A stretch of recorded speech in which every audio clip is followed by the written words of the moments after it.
Hey good people, and welcome back to the channel. It's Tuesday, it's not raining or snowing, which is a plus, and if you're here to get my take on episode 11 of Our Kind of People, then you'll be in for a treat. After this episode, there will only be one episode left, and how on earth will it all end? One can only imagine, but let's jump right into the review. This episode opens up with Angie at Teddy Franklin's house, asking him to help get Patricia out of jail, which from a storytelling perspective makes absolutely no sense. Sure, Teddy may have helped Nate get out of prison, but Patricia voluntarily went to confess her alleged murder, meaning that she wants to get locked up. Well, Angie vows to do whatever it takes to get Patricia free, and Teddy does her one better.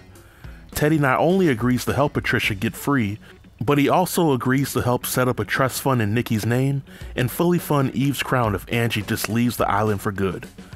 That's a pretty sweet deal if you ask me, but apparently not sweet enough for Angie, as she refuses Teddy's offer and leaves his house. Angie is then seen at her house, dancing to music and braiding her hair on a wig at 3 a.m. Nate sees her doing this, and he shares exactly what I was thinking at that time. Angie, what the hell are you doing? Angie then voices her issue with Teddy's sweet deal, and Nate, being the voice of reason, encourages Angie to take the deal. And Nate is thinking just like I am in this situation, in that, Angie, why do you want to force yourself and your family to be around people who lack morals and who don't want you there? And while Nate is making plenty of sense, you can tell that Angie isn't listening to any of it. Teddy and Raymond then share a scene together to discuss Raymond's company, which seems to be their one and only storyline over the past 11 episodes. They have their usual face-off, in which Raymond hurls insults at Teddy and Teddy gets the last word. We go to Raymond meeting up with Leah, and Leah is thinking about what she did to Angie. Raymond proposes that she quit Franklin Holdings and join his company so that they can run it together as equal partners. The scene cuts off before we can get Leah's answer, but we all know that Leah isn't loyal to anybody but the very man she tried to blackmail in episode 1.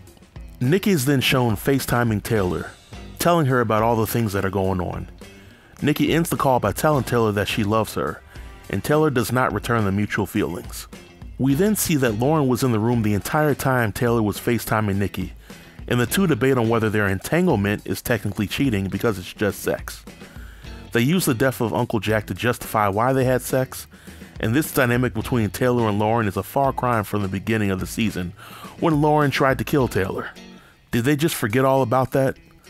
Lauren also claims to care about Nikki's feelings, as she contemplates on when would be the right time to tell Nikki the truth. Taylor claims to feel bad about what she's doing to Nikki, but let's keep it real. Taylor is just as complicit as Nikki and Lauren because she willingly helped the two cousins cheat. Angie and Leah then meet up to talk about why Leah blocked her from joining the sisterhood organization. Angie lets Leah know that she'll accept Teddy's offer and that they don't have to see each other anymore. Now, of course, Angie comes off as having cut Leah off, but as expected, this doesn't last very long. We then see Patricia returning back to Angie's home, and she admits that she tried to confess to the 30-year-old murder, and she tried to give up her freedom, but the police let her go because they didn't have a body. Patricia then has a change of mind, and she won't let Angie leave the island until she gets answers to what happened to her mother. Patricia then has the wonderful idea of throwing a barbecue, just in case she gets arrested for a 30-year-old murder to which she confessed to, and to that, again I say from a storytelling perspective, this makes absolutely no sense. You want to go to prison for the rest of your life, but first you want to party like there's no tomorrow? There are better ways for one to clear their own conscience, but I disagree.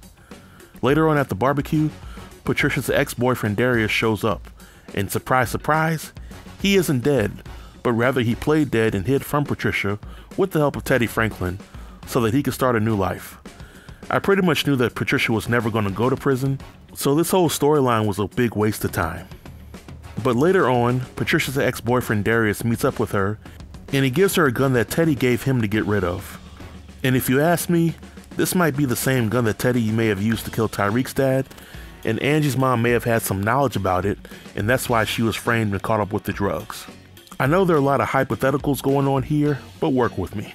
We then get a scene of Leah and her mother, who's out of the hospital, and they're bonding with Leah's kids. Leah's mother appears to be lucid, and Teddy walks in and he doesn't approve of her being there. Later in the episode, Teddy shares a dance with Leah's mother, and all seems to be good between them, until the next morning when Leah checks in on her mother, only to find her dead. Leah initially assumes that her mother died of natural causes until she finds a pillow with lipstick on it right next to her mother, which could mean that Leah's mother was suffocated. Now, as smart as Teddy claims to be, I doubt that he will be dumb enough to leave the very pillow that he suffocated Leah's mother with right there. But the show has a ton of flaws in its storytelling, and then again I wouldn't be surprised. Raymond and Tariq then meet up, and Tariq is making out to be a good spy for Raymond, which is a pretty dumb turn for his character. He initially goes from being an aspiring businessman, to a spy for Teddy, to being head over heels in love with Angie, to being an alcoholic, then back to being an aspiring businessman, and now he's being manipulated by a man in Raymond who he's never been friends with. Tariq is the can't get right of the Our Kind of People universe.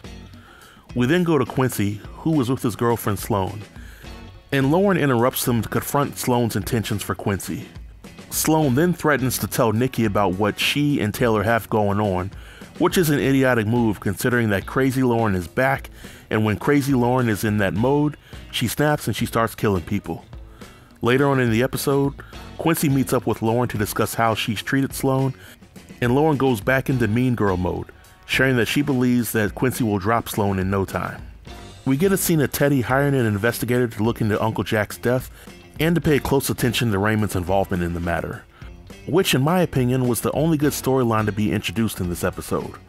We then get a scene at the funeral of Leah's mother where Teddy pulls a Lucius Lyons and he gives a passionate speech praising someone who he likely had killed. The only thing missing was the crocodile tears. Angie comes to the funeral and embraces Leah.